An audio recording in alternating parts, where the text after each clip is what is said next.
बिस्मिल्लाहिर्रहमानिर्रहीम अस्सलाम वालेकुम। आज के सेशन में हम एक्सरसाइज नंबर 17.5 की क्वेश्चन नंबर 6, 7 एंड 8 को सॉल्व करने की कोशिश करेंगे। क्वेश्चन नंबर 6 में लिखते हैं कि हमारे पास दो सेट्स हैं ए और बी। इसका ए क्रॉस बी मालूम करो, कार्टेशियन प्रोडक्ट मालूम करो ए क्रॉस बी यानी कि ए और बी का। उसके बाद लिखते हैं, उसके बाद जो है वो डिफरेंट पार्ट्स। अब क्वेश्चन में क्या कहना चाह रहे हैं इसको समझने की कोशिश करते हैं। सबसे पहले तो उन्होंने कहा ए क्रॉस बी मालूम करो और टेबुलर फॉर्म में इसका आंसर लिखो, यानी कि जिस तरीके से हम ऑर्डर पेयर की फॉर्म में लिखते हैं इस तरीके से ए क्रॉस बी मालूम करते हैं, ए के एलिमेंट्स क्रॉस बी के एलिमेंट्स। अब ये कोई नई चीज नहीं है, ये पुरानी चीजें हो गई हमारे लिए।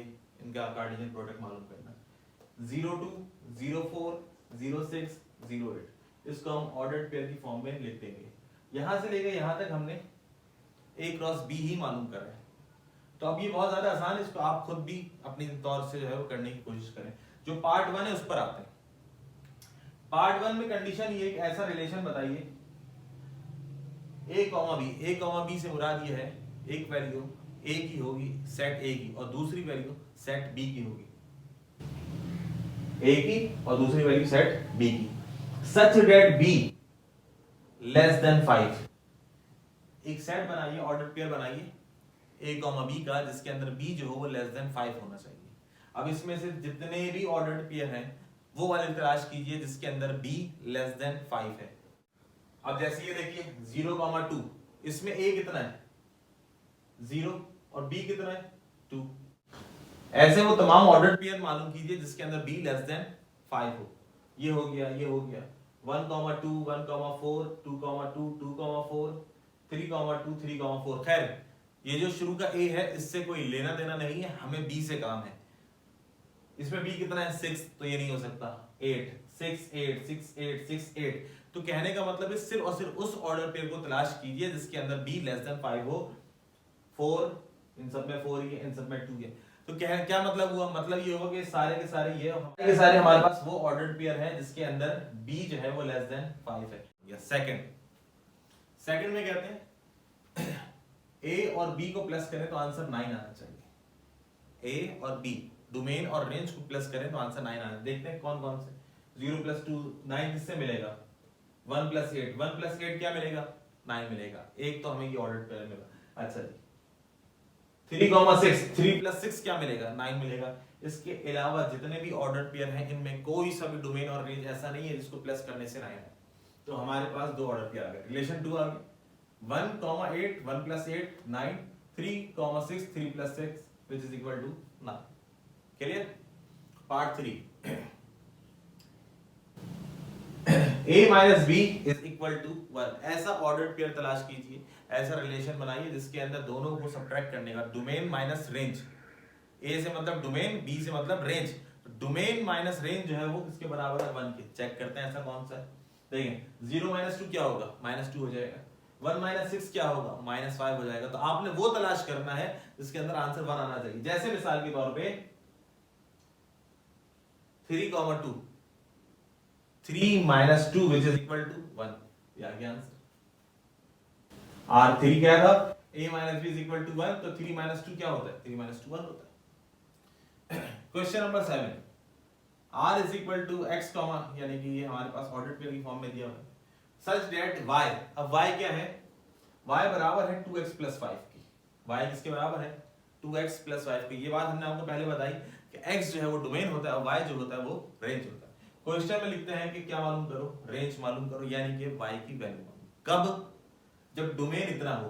इतने से मुराद -2 हो, -1 हो, 0 हो, 1 हो और 2 हो। यानी कि x की ये 5 वैल्यूज गिवन है, कह रहा है इनको पुट करो और बताओ रेंज क्या आएगा। देखें ये काम हमने लास्ट ईयर क्लास 9 में भी करा था, ग्राफ वाली क्वेश्चन। ये क्वेश्चन है हमारे पास 2x, x की वैल्यू दी है -2, तो -2 पुट करा तो आंसर आया 1।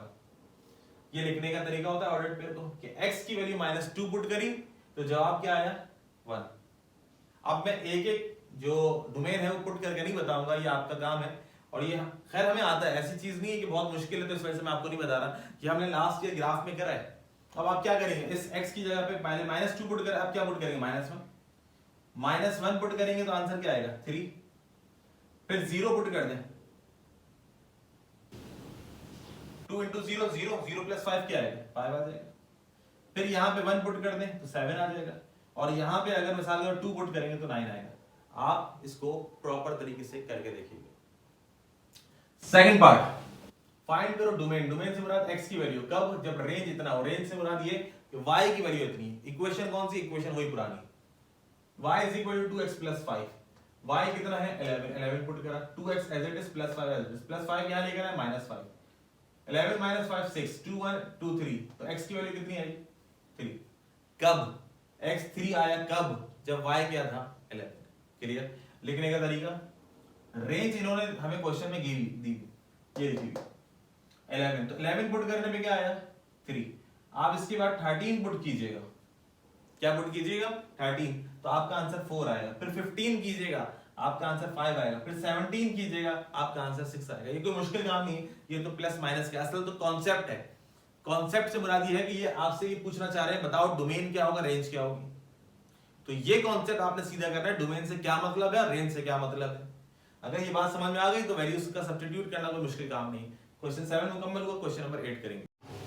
क्वेश्चन नंबर 8 में लिखते हैं x y बिलोंग्स करता है होल नंबर से। इसको हमने कंसीडर कर लिया, इसका सेट 0 1 2 3 4 होल नंबर है तो 0 से शुरू होंगे। x y such that 3x plus y is equal to 11। अब हमने इसका डोमेन मान लिया 0 से लेके 4 तक, 0 से लेकर 4 तक हमने इसका डोमेन कंसीडर कर लिया। अच्छा जी, इसके अंदर जो x की वैल्यू होगी वो 0 से लेकर अप टू 4 इंफिनिटी तक तो होंगी, लेकिन क्योंकि जाहिर सी बात है कोई ना कोई आंसर देना है, तो ऐसा तो हो नहीं सकता कि इनफाइनाइट तक चले जाएं हम, और इनफाइनाइट वैसे भी कोई नंबर नहीं होता, इनफाइनाइट जैसे कॉन्सेप्ट है। Simple is that. देखिए जरा, हमने जो नंबर कंसीडर किए हैं वो ये है 0 1 2 3 4, एक एक करके पुट करना शुरू करते हैं। अगर 0 पुट करेंगे तो हमारे पास, अच्छा ये क्या है डोमेन, तो हमारे पास क्या आती जाएगी, रेंज आती जाएगी। 0 पुट करने पे जो आंसर आएगा 11, फिर 1 पुट करा तो 8 आ जाएगा, 2 पुट करें तो 5 आ जाएगा, 3 पुट करें तो 2 आ जाएगा। अगर इस इक्वेशन में जहां पे हमने 0 पुट करा है 4 पुट करते हैं, देखिए क्या कहना चाह रहा हूं, 3x की जगह 4 plus y is equal to 11, तो ये हो जाएगा 3 4 प्लस 12, ये हो जाएगा -1। अब मुझे बताइए ये -1 है, ये होल नंबर्स में आता है, ये जो -1 है ये होल नंबर में आता है, तो जवाब मिलेगा नहीं। तो पता चला कि इस वक्त इसकी डोमेन सिर्फ और सिर्फ कहां तक हो सकती है, 0 से लेके 3 तक, 0 से लेकर 3 तक। जब इसकी डोमेन ये होगी तो इसकी रेंज ये होगी 11 5 8 2, या इसको हम ऐसे भी लिख सकते हैं, रेंज क्या है इसकी 2 5 8 11। Clear. x, y such that x minus y is equal to 6। अब अगर इसकी हम रेंज कंसीडर कर लें कि रेंज क्या है इसकी 0 1 2 3 और इस तरीके से, तो पुट करके देखते हैं। रेंज का मतलब होता है वैल्यू ऑफ y। ये रेंज से क्या मुराद है कि हम y पुट कर रहे हैं। अगर मैं y रख दूं इस जगह पे 0, x minus 0 is equal to 6, x minus 0 is nothing but x। तो x की वैल्यू 6 आई, कब, जब y क्या पुट करा 0। x की वैल्यू 6 आई जब y क्या पुट करा 0।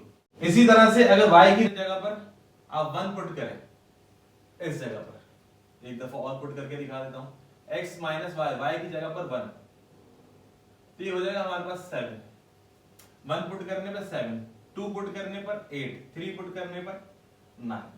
क्लियर।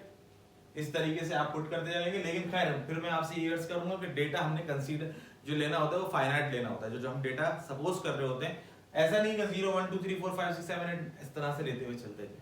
इस तरह हमारा क्वेश्चन नंबर 8 भी मुकम्मल हुआ। आज के सेशन में इतना ही, इंशाल्लाह फिर नेक्स्ट सेशन में इसके रिमेनिंग क्वेश्चन के साथ जल्द आपके सामने हाजिर होंगे। अपना बहुत सा ख्याल रखिएगा। अल्लाह हाफिज।